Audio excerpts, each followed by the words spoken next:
Buenos días, estimados estudiantes de quinto de secundaria. El día de hoy vamos a ver la parte final de la era del guano.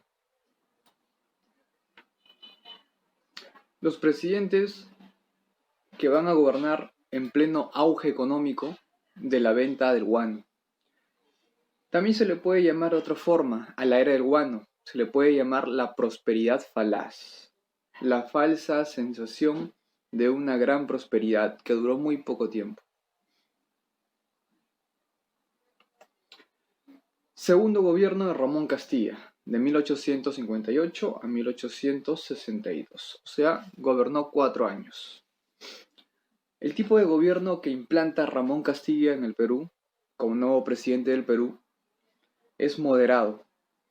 Y no olvidemos que Ramón Castilla era de tendencia liberal, ¿ok?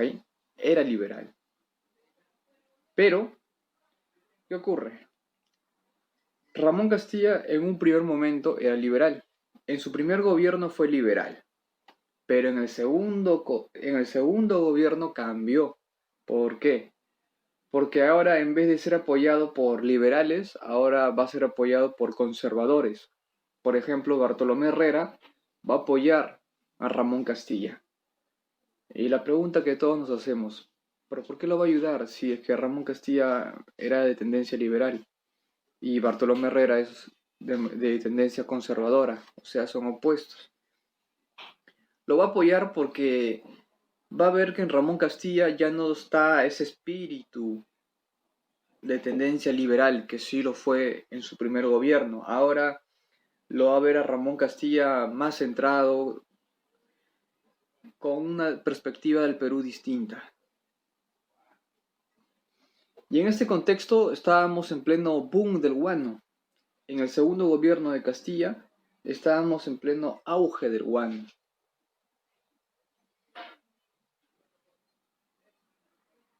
La constitución que va a regir en el gobierno de Ramón Castilla, en su segundo gobierno, va a ser la constitución de 1860. Es una constitución moderada que iba a su estilo.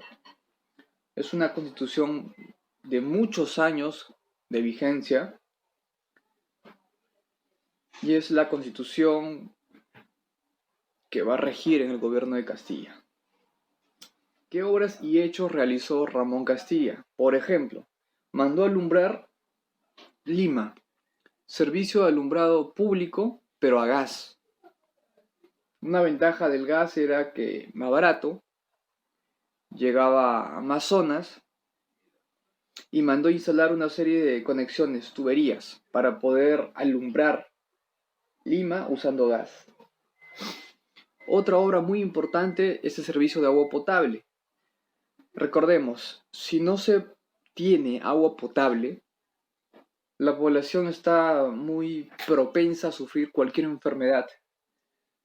Por ejemplo, el cólera y otras enfermedades relacionadas a las aguas contaminadas. Por eso, potabilizar el agua fue muy importante en el gobierno de Ramón Castilla. Aseguraba que las personas no se enfermaran y tuvieran salud. Otra obra fue crear el servicio telegráfico en Lima y Callao, o sea, a través del telégrafo, para poder enviar noticias de Lima a diversas regiones del Perú. La ventaja del telégrafo es que te permite enviar noticias a gran velocidad y a grandes distancias. Otra obra muy importante para poder contener a los delincuentes, a los sentenciados, fue crear la Penitenciaría Central de Lima, en el cual estaban los presos que habían sido condenados por diversas penas. Otro hecho muy importante es crear el primer censo nacional. Un censo nacional es un censo que abarca todas las regiones del Perú. ¿Por qué Ramón Castilla mandó hacer un censo? ¿Por qué era importante para él?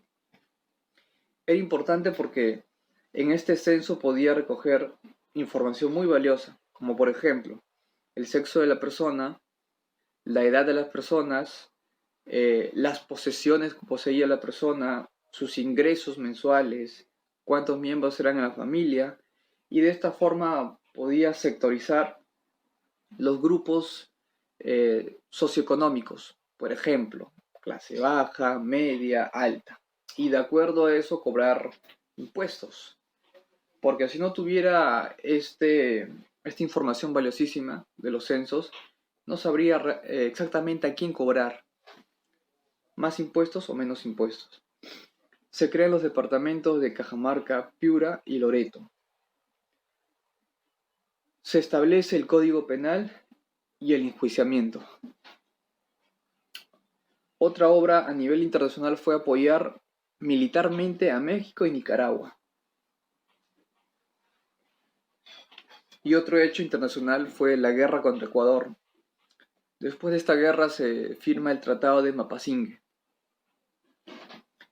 Y algo muy importante a nivel geográfico es el primer mapa del Perú, creado por Felipe Paz Soldán. ¿Okay? Lo que vemos aquí es el primer mapa del Perú. Hoy ha evolucionado, hoy ha cambiado, pero antes tenía esta forma. Conforme pasó los años, las décadas, este mapa fue cambiando. Fuimos cediendo territorio, fuimos perdiendo territorio con los países limítrofes con el Perú. Eso fue lo más resaltante en el gobierno de Ramón Castilla, su segundo gobierno. También se puede decir, claro, se crea la Convención Nacional, se reactiva y se establece esta Constitución Liberal del 56. Pero esta Constitución Liberal del 56 va a ser cambiada por la del 60.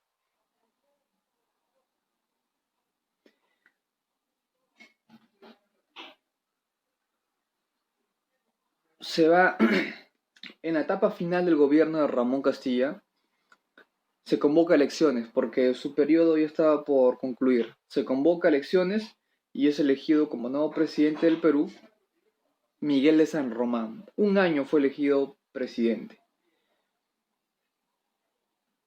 ¿Cuál es el problema? ¿Por qué San Román gobernó un año? O sea, está prácticamente rompiendo un récord de menor periodo en la presidencia de un presidente. Miguel de San Román fue elegido el siguiente presidente del Perú, luego de Ramón Castilla, pero murió. Posiblemente una enfermedad cardíaca. Su salud se vio resquebrajada. Sufría de una dolencia cardíaca. Así que Miguel de San Román se muda, se cambia de región, de Lima se va a otra región, Arequipa, y pensando que su mal iba a solucionarse o a mejorar, pero no fue así. Miguel de San Román falleció y solo estuvo un año en el poder, un año como presidente. Tras la muerte de San Román, se convoca de nuevo a elecciones y obtiene la presidencia Antonio de Pezet. Y con Antonio de Pezet, justo el año en que se convierte en presidente del Perú, de nuevo, vuelve el conflicto contra España. Todos se preguntarán, pero ¿cómo es eso? Si España ya había aceptado en la capitulación de Ayacucho que era el Perú ya independiente, libre e independiente. Sí, pero España no quería aceptar la idea de que el Perú ya era independiente, era libre y ya no dependía de España. Entonces los españoles, pensando de que en el Perú podían encontrar riquezas como por ejemplo el boom del guano, llegan al Perú y debido a un incidente que fue una excusa, nos declaran la guerra. Pero el motivo real, vamos a hablar del motivo real. El motivo real es que sabían que el Perú estaba pasando por un buen momento económico, el boom guanero. Pero España va a tener otra justificación, va a tener una justificación. ¿Cuál va a ser esa justificación? De que van a matar a un soldado español que trabajaba en una hacienda. Ese es uno. Otro motivo, que en la capitulación de Ayacucho a España se le debía compensar económicamente para que se pueda retirar y el Perú, según España, no le compensó. Y por eso España estaba regresando al Perú para que el Perú le dé lo que le prometió.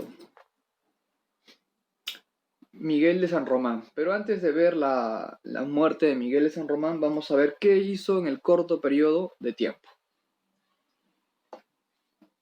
Su gobierno, el gobierno de San Román era moderado, como lo hizo Ramón Castilla, exactamente moderado. Se estableció un sistema económico bimetalista, o sea, el oro y la plata iban a servir como monedas. Una de las acciones en su corto periodo fue permitir que los presos políticos o los asilados políticos en otros países regresen. Miguel de San Román iba, como se dice, limar aspereza con los políticos opositores del gobierno, de los gobiernos anteriores, e iba a permitir que regresen al Perú, que no iban a sufrir pena de cárcel y que lo que hayan hecho estaba perdonado. Y debido a esto, ¿quiénes regresaron al Perú? José Gálvez, José Rufino Echenique, Manuel Ignacio de Vivanco, todos ellos van a regresar al Perú, porque Miguel de San Román le perdonó el asilamiento. O sea, ya no había ningún rencor, ya había pasado varios años que estos personajes, estos caudillos peruanos ya estaban exiliados en el extranjero. Así que les permitió que regresen.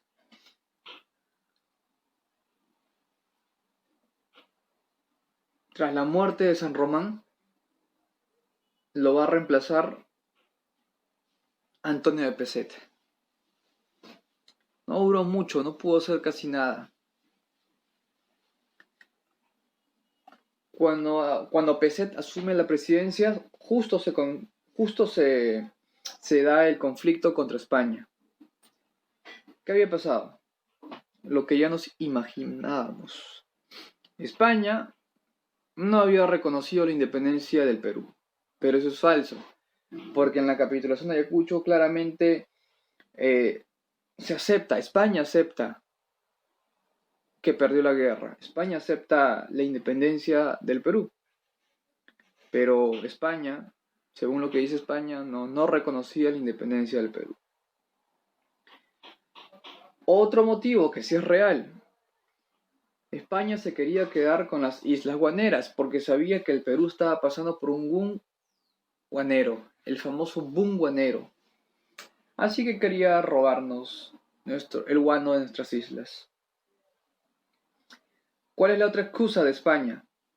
Que el Perú no le había pagado a España por los gastos de guerra de independencia. Esa fue la excusa de España. Pero a España en la capitulación de Ayacucho no se le tenía que pagar, se le tenía que pagar a los soldados que habían participado en la guerra. Pero no se tenía que pagar a España ninguna compensación de guerra, porque España fue el país perdedor y el que pierde, el otro país no está obligado a pagarle, es viceversa. El país que gana una guerra es el que recibe el dinero y el país que pierde no debe recibir nada. Pero España, según su punto de vista manipulador, dijo que el Perú no le había pagado lo que le había prometido. Y eso es mentira. Y otro motivo para que España nos declare la guerra fue el incidente de Talambo. Lo que ya les había mencionado, que asesinaron a españoles en esta hacienda costeña, en Lima, en la costa peruana. Mataron a trabajadores españoles y usaron como excusa el incidente de Talambo, ¿ya?, para declarar la guerra al Perú.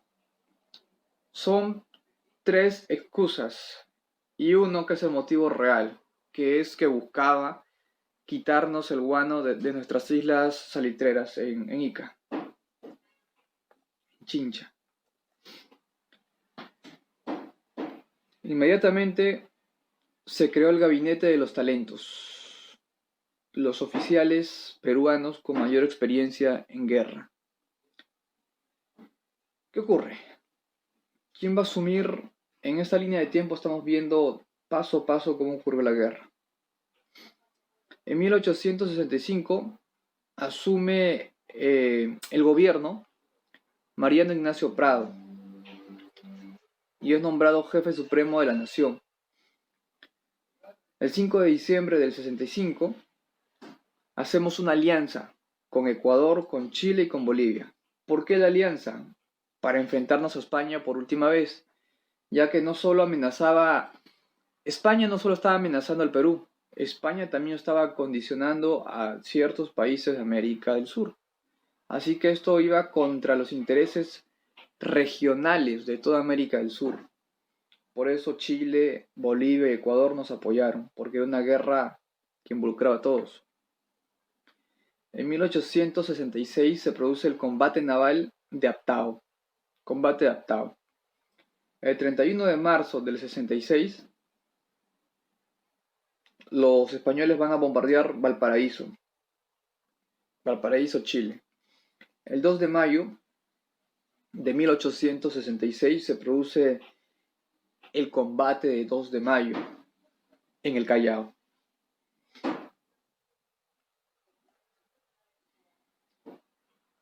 Resultado final, Perú derrotó a España. La alianza con Chile, Bolivia y Ecuador funcionó. Derrotamos a los españoles. Y España aceptó definitivamente la pérdida, la derrota.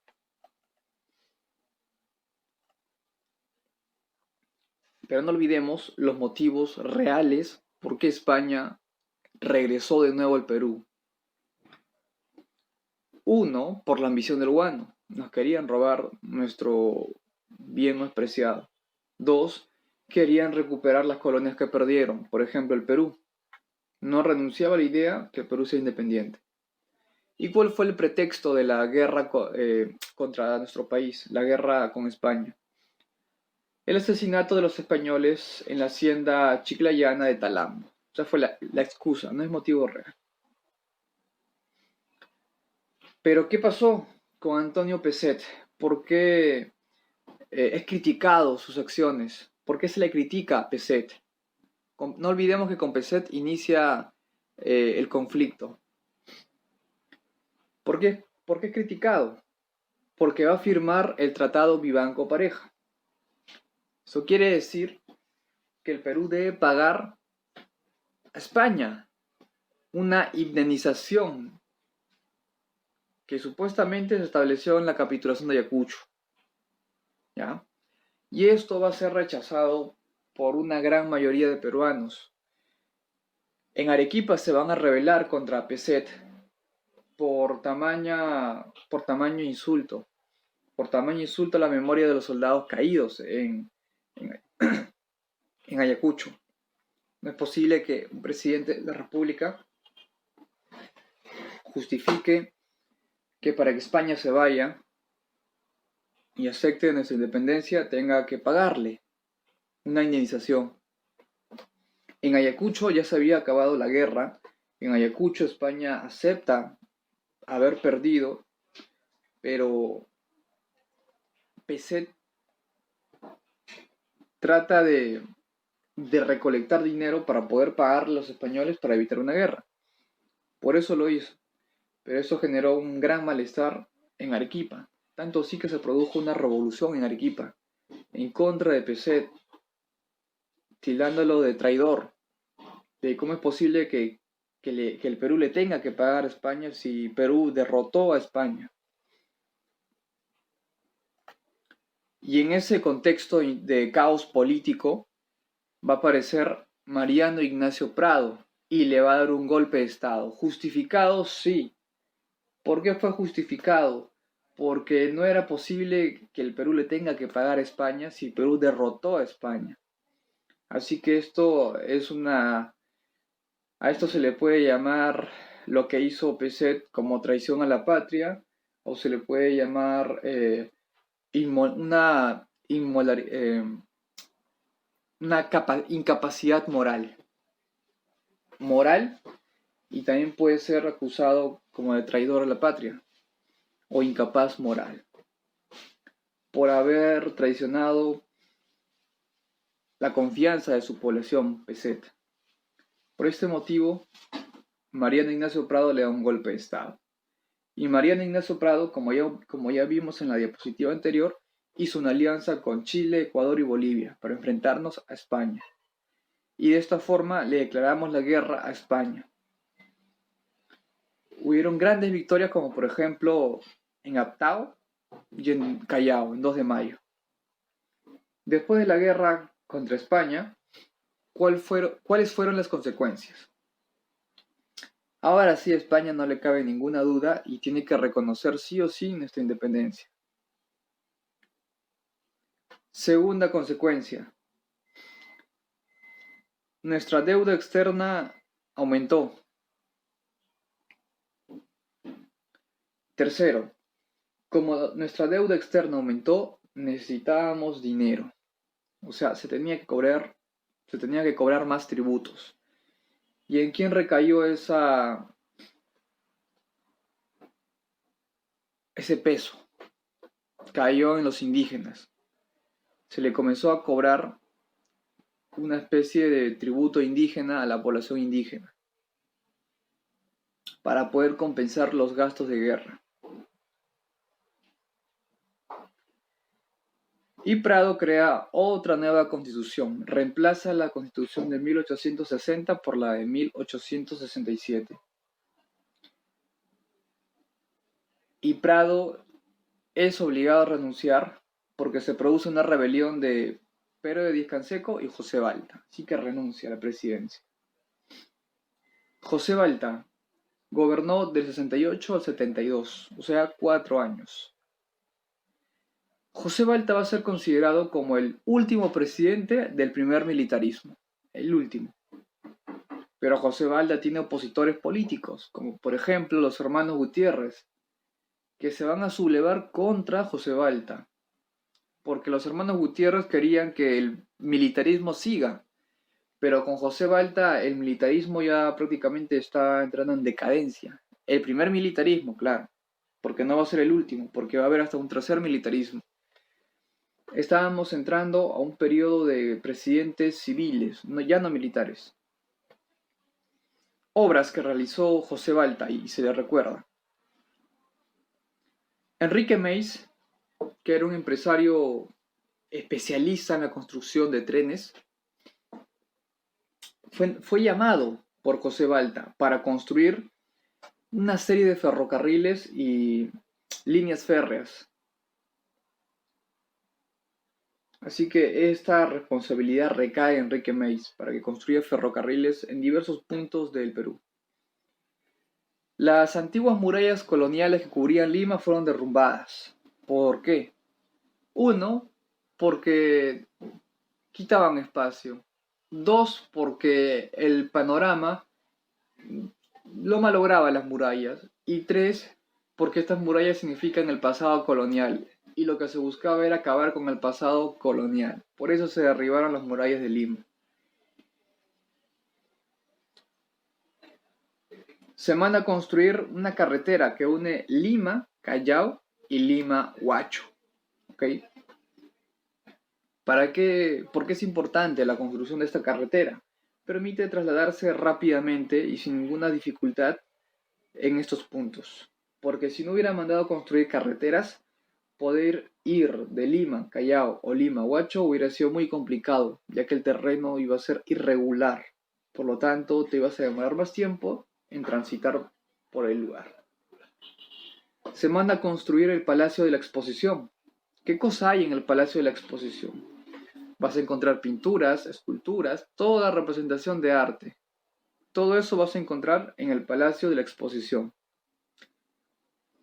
Y en este Palacio de la Exposición se va a poner un reloj gigantesco que fue mandado a construir por Pedro Ruiz Gallo.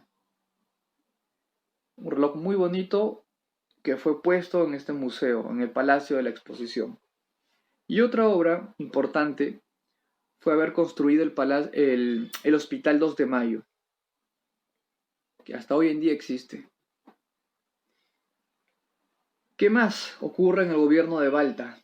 Se firma el contrato de Dreyfus. Dreyfus es una casa francesa. ¿Pero qué tiene que ver el contrato de Dreyfus? ¿De qué trata? El contrato de Dreyfus es un acuerdo comercial entre la casa francesa Dreyfus y el Perú, por el cual iba a extraer guano por una cierta cantidad de años. Y a cambio al Perú, la casa Dreyfus le daba un porcentaje de lo que vendía, o sea, un porcentaje de la venta del guano. Y se crea el Partido Civil, se funda el Partido Civil. ¿Quién lo hizo? Manuel Pardo y Lavalle. Pero este partido civil no era cualquier partido, era un partido civil que estaba comprendido por personas con mucho poder económico y político, por aristócratas.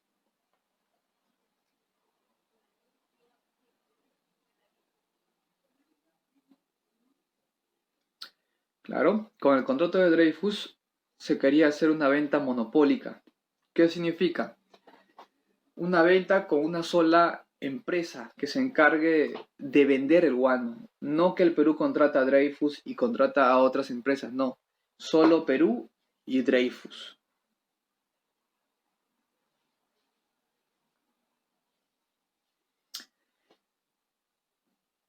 Los hermanos Gutiérrez, que querían que se restablezca el militarismo, no aceptaban que el primer militarismo estaba colapsando y desapareciendo, se rebelan contra el gobierno de Balta. Ocurre una rebelión de los hermanos Gutiérrez contra el gobierno de Balta. Los hermanos van a ser capturados, ¿ya? Y luego van a ser colgados en la iglesia, en la Catedral de Lima. Van a ser colgados como una señal de que el militarismo decayó, como una señal de poder de parte de los civilistas, de parte del presidente Balta. Podemos ver al lado izquierdo la famosa construcción de las líneas férreas. ¿Ah? Aquí vemos un ferrocarril. Al lado derecho vemos el Hospital 2 de Mayo, que hasta hoy en día existe. Y en la parte de arriba vemos dos personas colgadas en la catedral. Son los hermanos Gutiérrez que fueron asesinados. Los colgaron de la catedral. Muy bien, esto sería la parte final de la era del Guanatos, del gobierno de los militares. Nos vemos en una siguiente clase.